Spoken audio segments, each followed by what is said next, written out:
Health problems and giving advice. Health problem artinya masalah kesehatan, giving advice artinya memberikan nasihat. Jadi kita akan belajar bagaimana caranya mengatakan dalam bahasa Inggris kalau oh saya sedang sakit perut atau saya sedang sakit kepala, nah itu bahasa Inggrisnya apa. Kemudian bagaimana menyarankan orang untuk melakukan sesuatu dalam bahasa Inggris.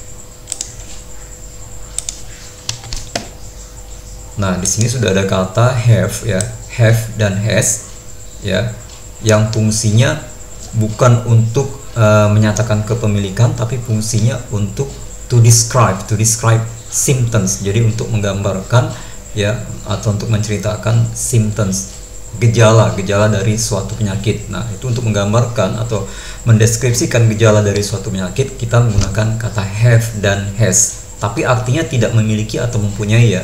Nah, contohnya di kalimat yang pertama ini, I have a cough. I have a cough ini artinya bukan saya memiliki batuk, tapi kita cukup artikan saja saya batuk. Jadi kalau kita mau bilang dalam bahasa Inggris saya batuk, nah itu bahasa Inggrisnya I have a cough. I have a cough. Kamu demam. You have a fever. You have a fever. Kami flu. We have a cold. Mereka demam. They have a fever.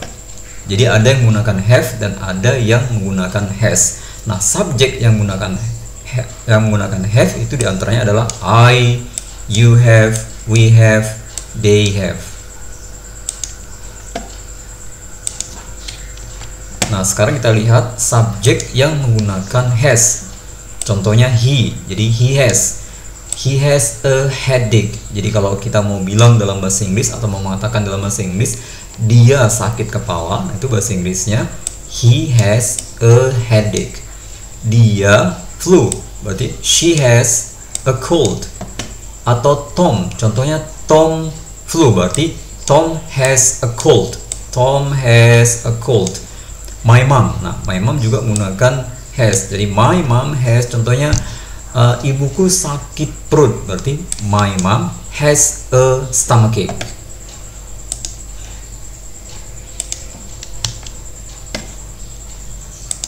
Nah, selanjutnya di sini ada contoh dialog ya. Contoh dialog ya. Pertama A berkata what's wrong with you. Nah, what's wrong with you ini artinya kamu kenapa atau ada apa dengan kamu. Kemudian dijawab oleh si B, I have a fever. Saya demam. You should go to the doctor. Nah, inilah kalimat you should go to the doctor inilah yang disebut dengan giving advice.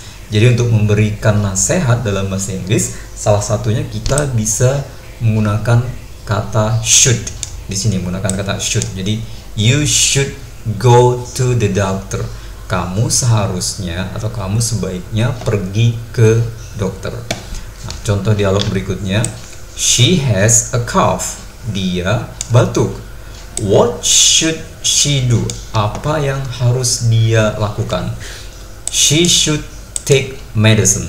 Dia harus minum obat.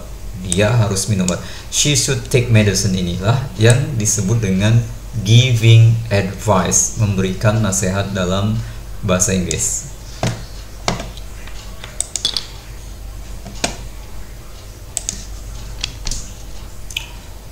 Nah, jadi materi untuk hari ini singkat saja ya, simple, mudah ya, mudah-mudahan dapat dipahami.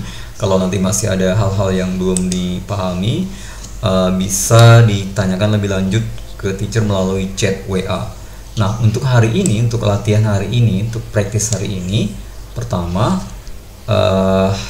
dikerjakan halaman 66, halaman 66 bagian B, kemudian halaman 68 bagian C, yang 66 bagian B, yang 68 bagian C. Yang halaman 66 itu pertama ditranslate, jadi diterjemahkan ke bahasa Indonesia, kemudian pertanyaannya dijawab. Nah, yang bagian 68 C cukup dijawab saja.